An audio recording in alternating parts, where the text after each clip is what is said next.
Det finns ju ett gammalt talesätt som lyder att man ska smida medan järnet är varmt. Men när det gäller isfiske i Skåne så passar det kanske bättre med att man ska pimpla medan isen ligger. Så här kommer en snabbt ihopsatt film om hur man kommer igång med pimpelfiske. För nu gäller det att ta tillvara på de dagar som isen ligger här. Till min hjälp hade jag mina döttrar Malin och Anna samt Annas sambo Tanner. Och Anna får börja.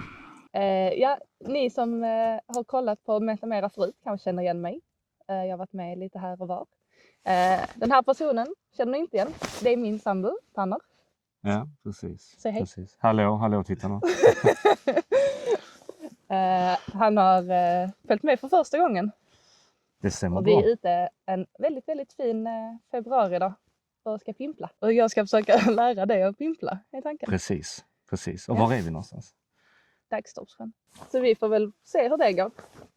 Jag har ju varit ute och pimplat en hel gång det här året innan. Så Ja. det finns mycket erfarenhet här. Ja, lite På de här kontext. pallarna. Ja, precis. Ja, för du är mer erfaren. Jag har ingen aning om vad jag gör här. Eller vad jag kommer göra. Men i princip Nej. aldrig. Jag har inte fått någon fisk någonsin. Men idag ska du. Exakt. Och det är första gången jag ser en sån här. Så att det ska bli kul att se vad det blir av. Du kan ta av ståken till att börja med. Ja. Andra hållet nu.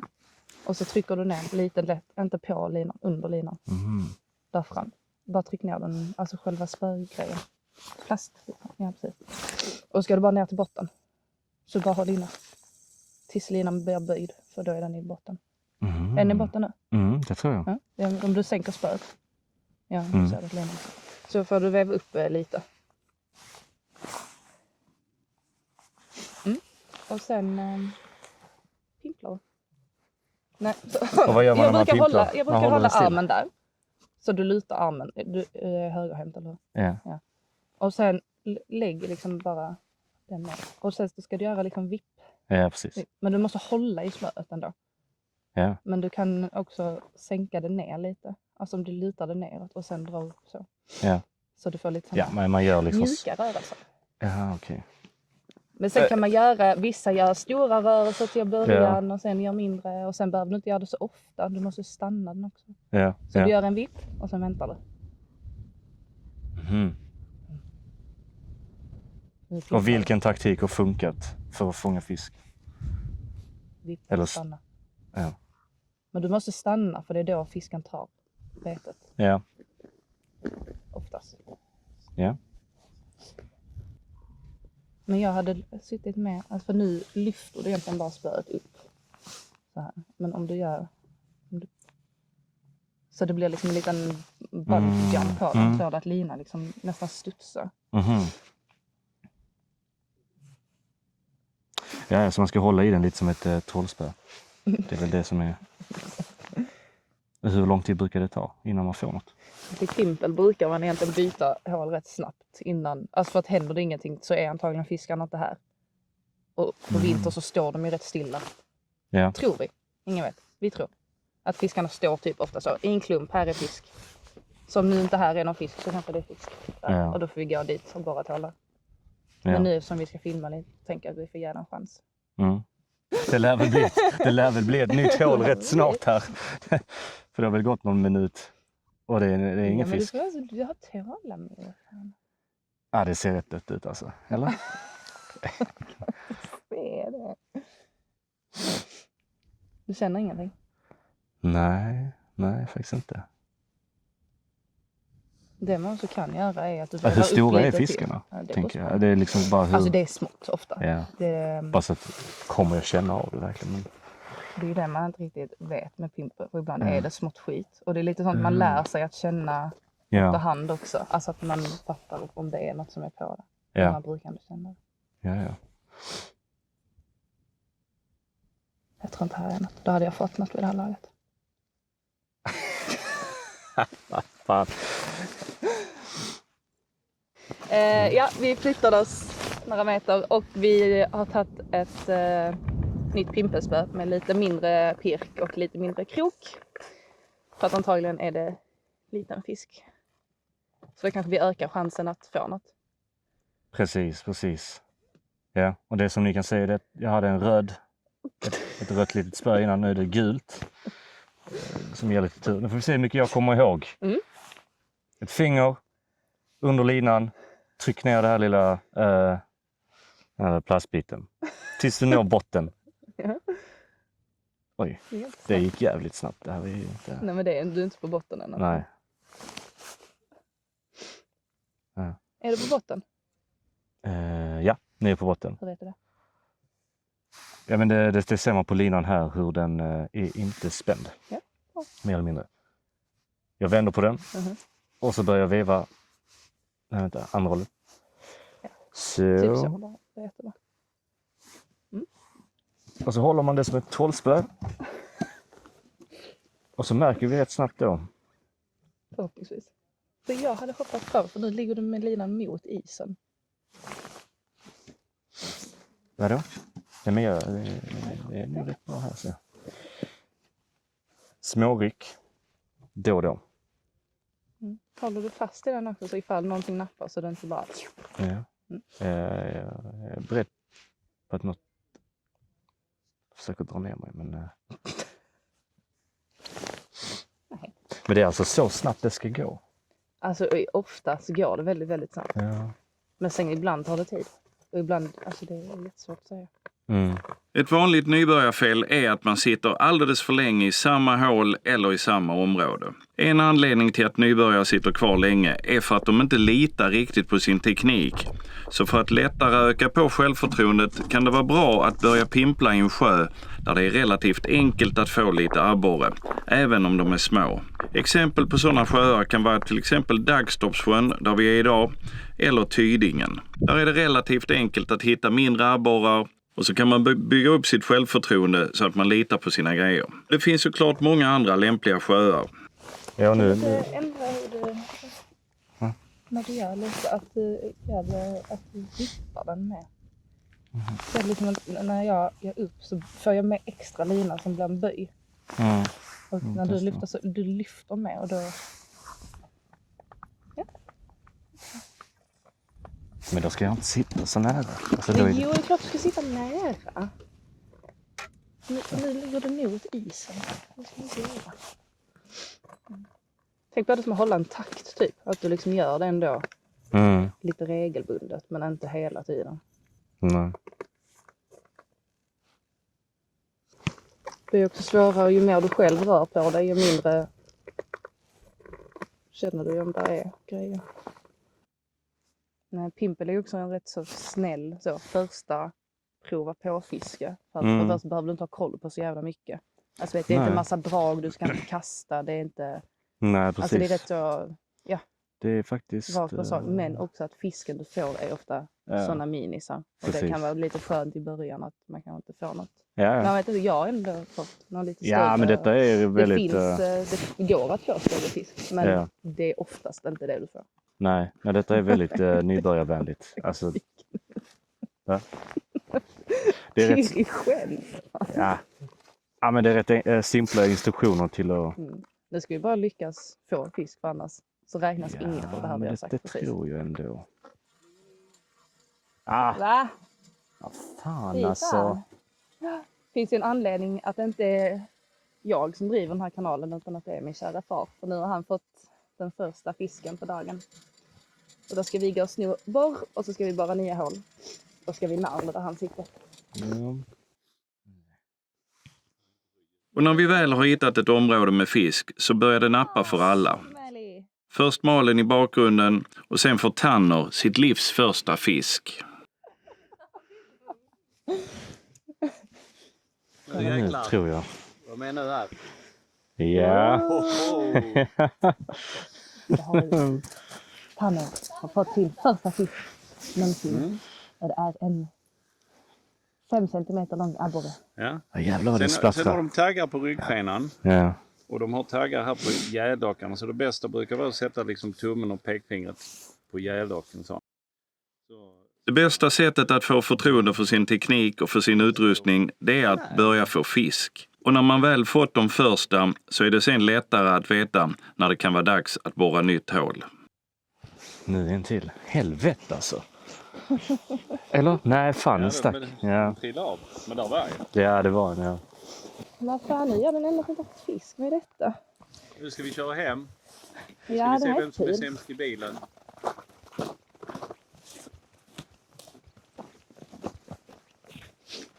Det du ska försöka göra är att...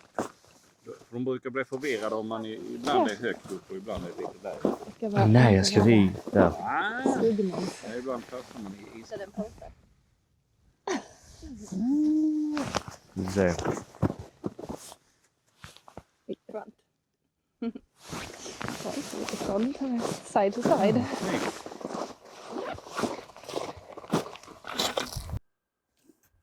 Man har hört att man inte ska släppa tillbaks fisk i hålet när man pimplar, för då kan de simma iväg och dra med sig stimmet.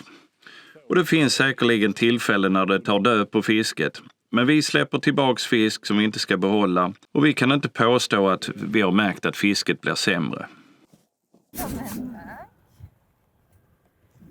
Och redan efter 1 timmes fiske så har Tanner fått betydligt bättre koll på läget och han klarar sig nu mer eller mindre på egen hand. Vill man satsa på att fånga större fiskar så kan man ju gå ut i kroksstorlek.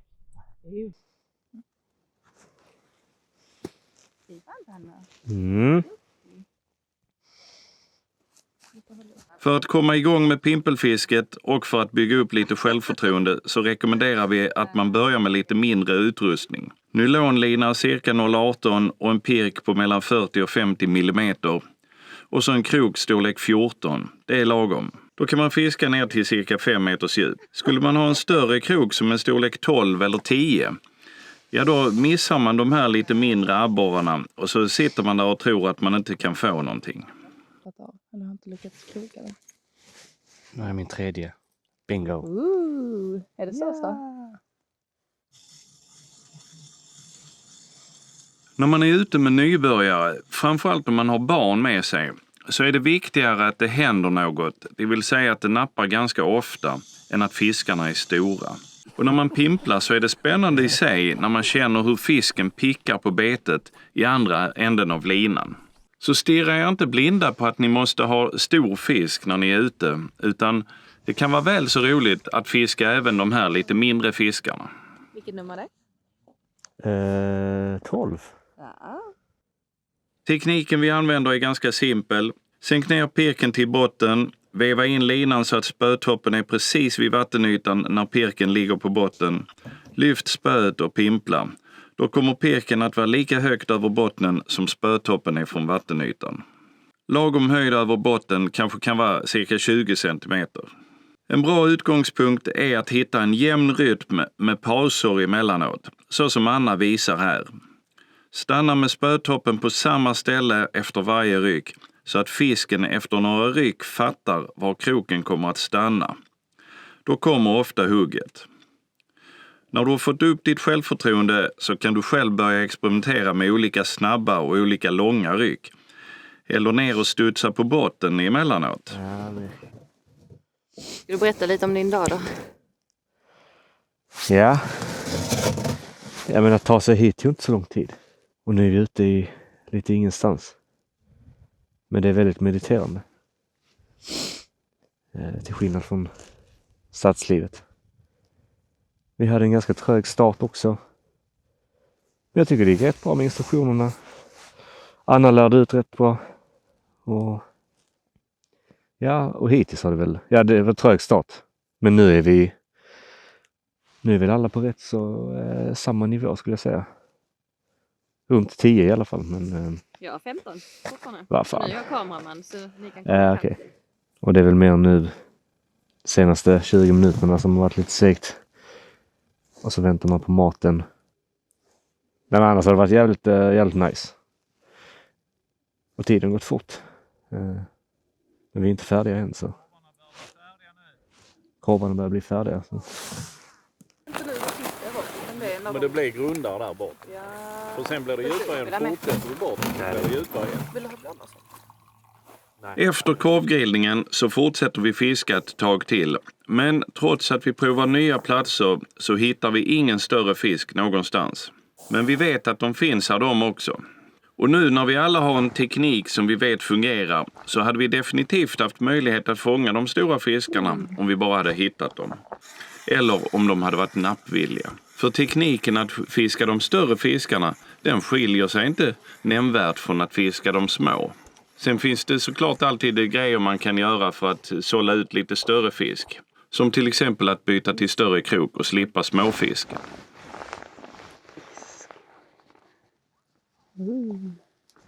Men fan hade vi att de skulle vara lite större nu. Så jag hoppas att ni har uppskattat den här snabbt ihopsatta nybörjarvideon om pimpelfiske i Skåne. Och Tanner som aldrig förr hade pimplat och som aldrig hade fångat en fisk i hela sitt liv. Han både borrar och pimplar nu mycket mer självklart än han gjorde när dagen började. Vi ska höra här hur han summerar dagen. Ja, vad har du lärt dig då? Nu har jag provat lite olika. Jag provade det i början och sen 13 fiskar senare, här står jag utan en 14:e fisk. Men jag tycker så här, eller det som verkar funka va, hur man har fått se från andra. Men hissa ner betet ända ner till botten och 2 gånger hissa upp. Vilket gör att du lämnar, alltså det är ungefär 10-20 cm ovanför botten. Och sen så har jag i alla fall hållit. Nu har du fel håll. Ja, jag har hållit den så här ungefär hela dagen. Så om man i detta läget så är den spänd och här är den i botten. Så i princip har jag bara stått så här och med jämna mönster eller i rytm så har jag gjort den här typen av rörelse. Och det har ändå funkat. Sen såklart, det beror ju på var du gör det. Nu har det dött lite. Ja, men jag tycker ändå det systemet har funkat. Ner till botten, 2 gånger, hissa in det så att man är 20 cm ovanför. Men annars har det ändå gått bra. Alltså det har det ju. Alltså så. Ja, jag tror det är mycket vart det är på sjön. Hur långt ut, hur långt in. Vi har hittat ställen där det har verkligen gått jävligt bra. Och andra ställen där vi har fått göra 20 hål utan någonting. Har det varit kul? Ja, men det har det faktiskt. Jag har aldrig gjort det innan. Och så att, det viktigaste. ja, precis. Jag har inte gjort det innan och det är första gången. Så att, jag menar, det är nybörjarvänligt. Vem som helst kan göra det. Efter ett par försök så har man fått in det relativt. Och sen så efter varje hål man gör efter varje gång så blir det bättre och bättre. Så att, jag menar, hur länge har vi varit här? Kanske 4 timmar, 5 timmar? 4 timmar liksom. Och det känns bra. Jag är inget proffs, men jag är ändå 80% in i det. Det är bara 20% kvar, sen är jag väl in i något pimpel. Så nästa år ser ni Tanner på pimpel-SM här i Skåne? Ja, precis. Men det har varit jättekul. Alltså, som sagt, det har varit mediterande. Vi har haft solen på vår sida. Och ja, det har varit kul. Ja. Och medan vi traskar mot bilen så kan du kolla in andra filmer som finns här på kanalen. Kanske dessa.